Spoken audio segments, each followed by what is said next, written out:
Hello friends, so welcome back to my channel. I currently work in a corporate environment. I am a young adult professional, and something that I think doesn't get talked often about is how to handle mistakes, and that they're just an integral part of life that we need to learn how to take the kicks rolling. So I think a good quote to start this with would be, if you want to make God laugh, tell him about your plans. And even though I am still myself navigating the deep waters of failure, mistakes, and how to handle them gracefully, I put this video together about some of the things I learned and that have been carrying me through, leveraging my own experiences and those of the people I admire. I've recently been promoted to a senior position, and even though I didn't feel a big increase in salary, I did feel a lot more pressure and a bigger, let's say, microscope over the little blunders and goofs that happen.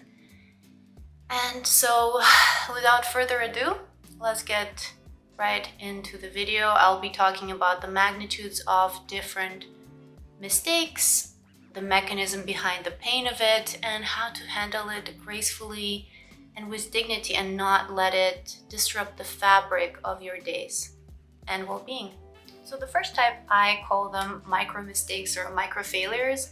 Let's say you write to an important client and say, please find attached to this email, but there is no attachment. You forgot to attach, or you mistyped their name on the first page of an important presentation, or you forgot to mute yourself while on group call and started talking to your family members.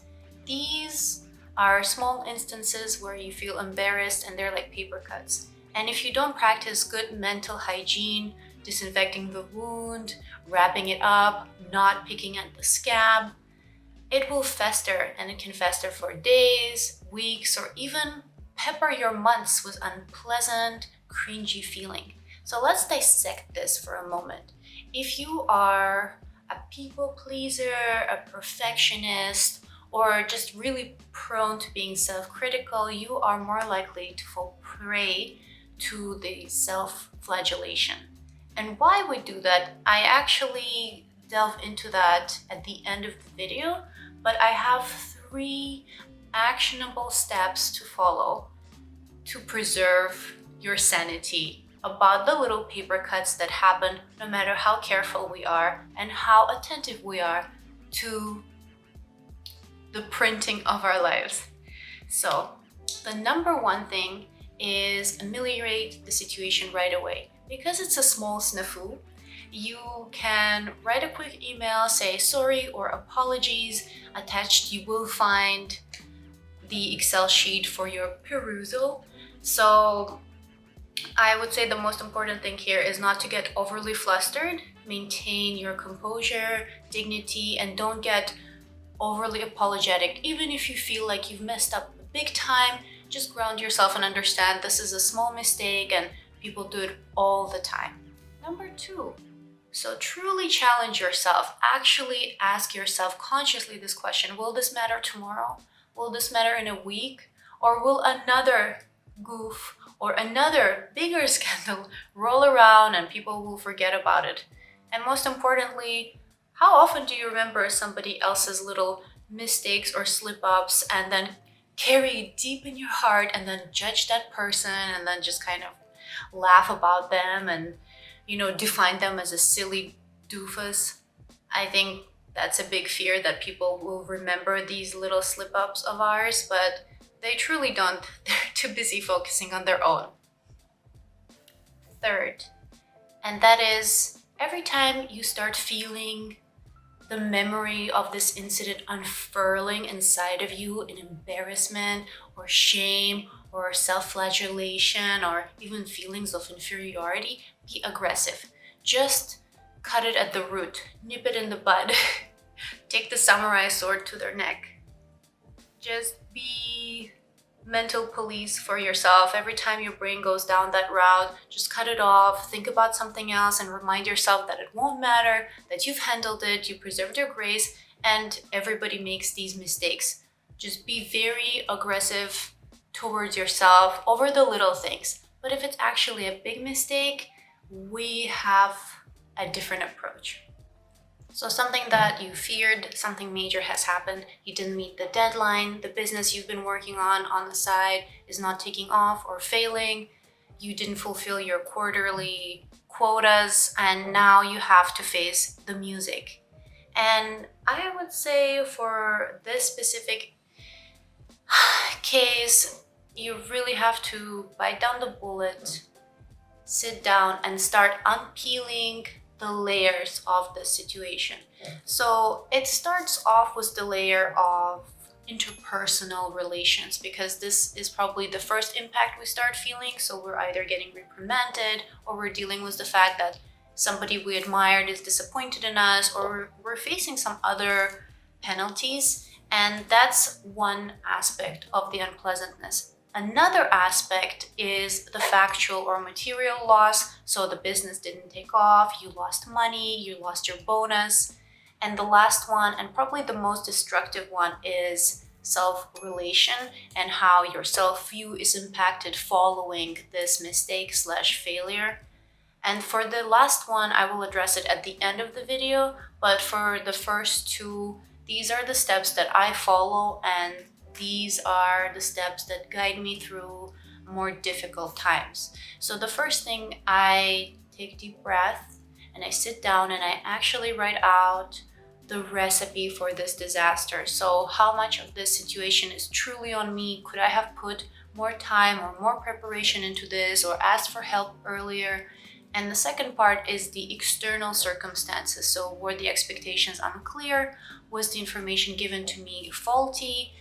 Was the messaging mixed? All of these things are important to write out, and you can even split the paper into two and put them in a chronological, almost bullet point order. So that way, when you do the most important part in this whole thing, and that is taking accountability, you can take genuine accountability for things that are on you and acknowledge your mistake, rather than bunching it all on yourself and expecting yourself to have carried this big burden and this situation. Without pointing fingers at somebody else, just objectively perform this exercise.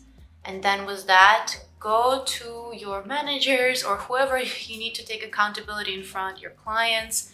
And I think the best thing is first to acknowledge the situation. So the report was due last week, but the deadline has been passed, and I understand that it's frustrating and disappointing, and there were financial penalties involved. I mean, knock on wood, but in case. And then you go into talking about circumstances of the situation. I underestimated how much time it would take me. The preparation was lacking, and I am fully cognizant of that and of the part I played in this role.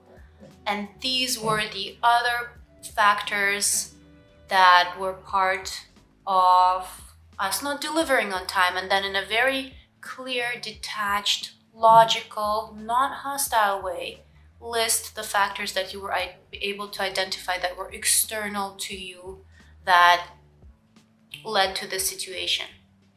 Finally, after those two steps, you can go into, if you have any propositions on how to ameliorate or mitigate the disaster. And in a way, the first two parts of the layers that we've talked to are dealt with. So that would be the interpersonal and the factual losses. I think what's important to keep in mind during these more challenging times of our life is that always maintain a sense of dignity. Do not lose your composure in any of these steps, because maybe people will consider, does this mistake define them? Is this a data point on how I perceive this person? But if you take accountability, if you acknowledge and show awareness of your feelings, of your part, of the whole situation, of how it impacted the other person, and acknowledge their feelings and their loss, and then finally propose solutions or system that will be implemented to either ameliorate the situation or not let it happen next time, they can understand and perceive that this was one-time mistake or a mistake that won't be repeating and actually does not define you and is not part of who you are. The other people can clearly see if you maintain self-respect and dignity and composure through this ordeal, that you are your own person and this is something outside of who you are. And the last piece of advice, and this one's different from the micro failures, is when the pain of it comes back, be gentle on yourself. This was not a snafu. This was a big event that could stay with you for weeks, months, or even years. But gently redirect your thoughts and remind yourself that it is how we handle the mistakes and how we learn from them that ultimately results in shaping who we are rather than those mistakes themselves. So you fall 6 times, but you get up 7. Alright friends, we've reached the last part of this video, and that is the mechanism behind the pain, and understanding this has really helped me implement the other steps into place. So truly, when we make a small or a big mistake, we immediately see that as a reflection of who we are and the external world signaling to us and confirming to us possibly our insecurities or capping our value.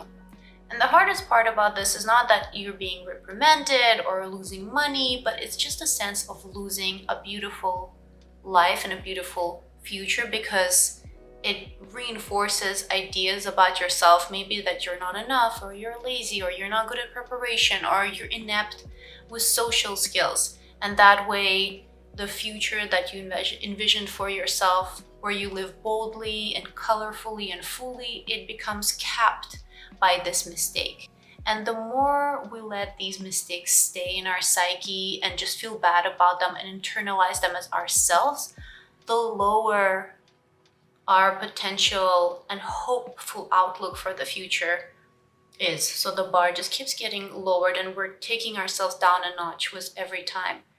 And the psychological reasoning behind that is that the more we self-flagellate, the more we will learn our lesson. This could be part of your self-destructive personality trait, or stemming from childhood where you made a mistake and you were reprimanded so that you don't do it in the future for the fear of punishment.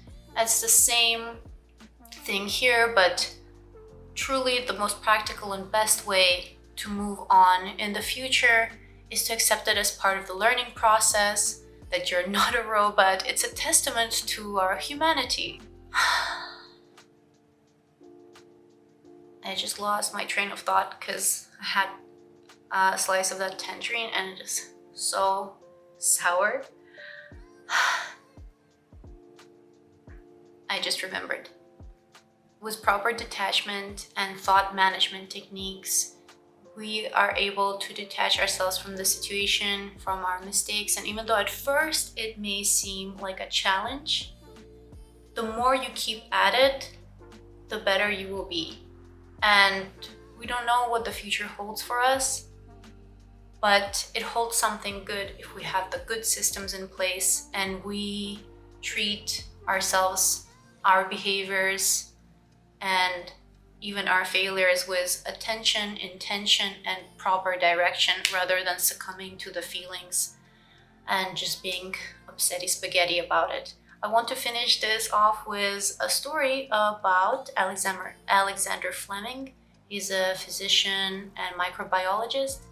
Before he went on a vacation, he left in his hospital lab a couple of petri dishes with a bacteria he was studying that caused sore throats and abscesses. When he returned, and because they were not properly stored, they basically all got ruined because mold has grown all over them except one that had a peculiar type of mold growing on it. And he realized this mold prevents the bacteria from spreading. This is how we as humanity first stumbled upon the antibiotics. This was the origin of the antibiotic penicillin. And yes, some mistakes and some failures just cause us pain, but we can still learn that we have the strength and capacity to push back against the negative thoughts and the negative repercussions.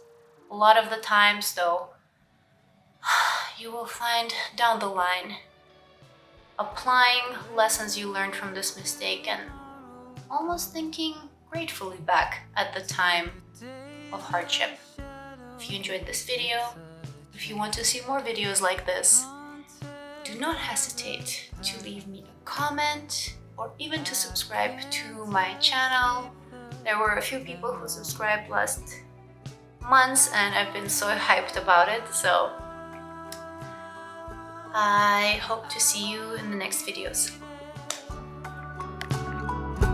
If I tell you